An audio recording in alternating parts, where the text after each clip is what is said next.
मुख्य चिंतक माने जाते हैं। सर, भारतीय संविधान में article 21 right to life and personal liberty, अब सर जीने का अधिकार तो होता ही है, फिर उसके लिए अलग से कहीं लिखने की क्या जरूरत पड़ी कि खाने का अधिकार, पीने का अधिकार, सांस लेने का अधिकार? ये नहीं लिखा भाई संविधान में, कहाँ लिखा हुआ है खाने पीने सांस लेकिन इसमें बहुत इंटरेस्टिंग बात पता है क्या, इससे लग रहा है कि हमारा संविधान सफल रहा। आपका जन्म संविधान बनने के बाद ही हुआ होगा, अब तो बहुत बाद में हुआ होंगे। 21वीं सदी के हैं आप, 20वीं सदी के हैं, हमारी सदी के हैं संविधान, ठीक है। ये कितनी प्यारी बात कर रहे हैं कि सर जीने का अधिकार तो होता ही है।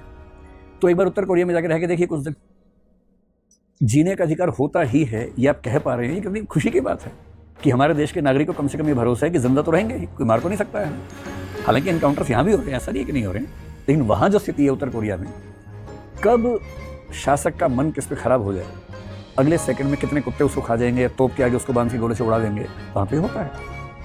किसी राजतंत्र में जाके देखिए, मोनार्की में जीने का अधिकार क्या होता है। तो जिंदा रहने का अधिकार मुफ्त में नहीं मिल गया है, बहुत सदियों में बहुत लोगों ने बलिदान दिए हैं तब जाके मिला है। और आज़ाद भारत में संविधान में लिखा गया है कि जीने का अधिकार आर्टिकल 21 में है, और व्यक्तिगत स्वाधीनता, पर्सनल फ्रीडम। तो ये इसलिए है कि क्योंकि भारत मृत्युदंड को मानता है। जो देश मृत्युदंड को नहीं मानते वहाँ एब्सोल्यूट राइट टू लाइफ होता है। हमारे देश में राइट टू लाइफ एब्सोल्यूट नहीं है, इसलिए आर्टिकल 21 की लैंग्वेज बड़ी क्लियर है। उसमें ड्यू प्रोसेस ऑफ लॉ का जिक्र नहीं है, प्रोसीजर एस्टैब्लिश्ड बाय लॉ का जिक्र है। वो कहता है कि किसी भी व्यक्ति के प्राण और दैहिक स्वतंत्रता विधि द्वारा स्थापित प्रक्रिया के द्वारा ही समाप्त की जा सकती है, अन्यथा नहीं। So no one can be debarred of his right to life and personal liberty except according to the procedure established by law. ये उसकी स्टेटमेंट है। इसका मतलब है कि हम फांसी देके किसी को मार सकते हैं, राज्य मार सकता है, पर उसके लिए प्रोसीजर एस्टैब्लिश्ड बाय लॉ होना चाहिए। एक कानून होगा जो संविधान से सम्मत होगा, उस कानून में रूल्स होंगे, उन रूल्स के तहत आप किसी का जीवन ले सकते हैं, अन्यथा नहीं ले सकते हैं।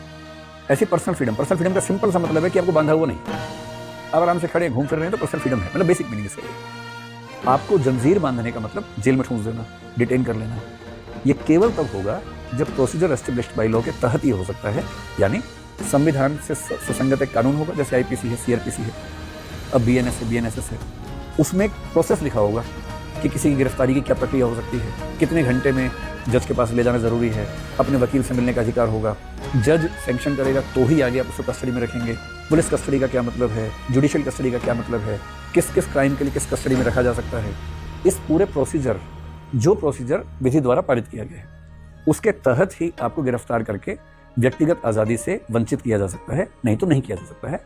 इसलिए आर्टिकल 21 में ऐसा लिखा गया है। और जीने का अधिकार ध्यान रखना भाई, उत्तर कोरिया हमारी दुनिया में है और ऐसे बहुत सारे देश हैं, हम बच गए हैं कि यहाँ पर हैं। तो हमारे फ्रीडम को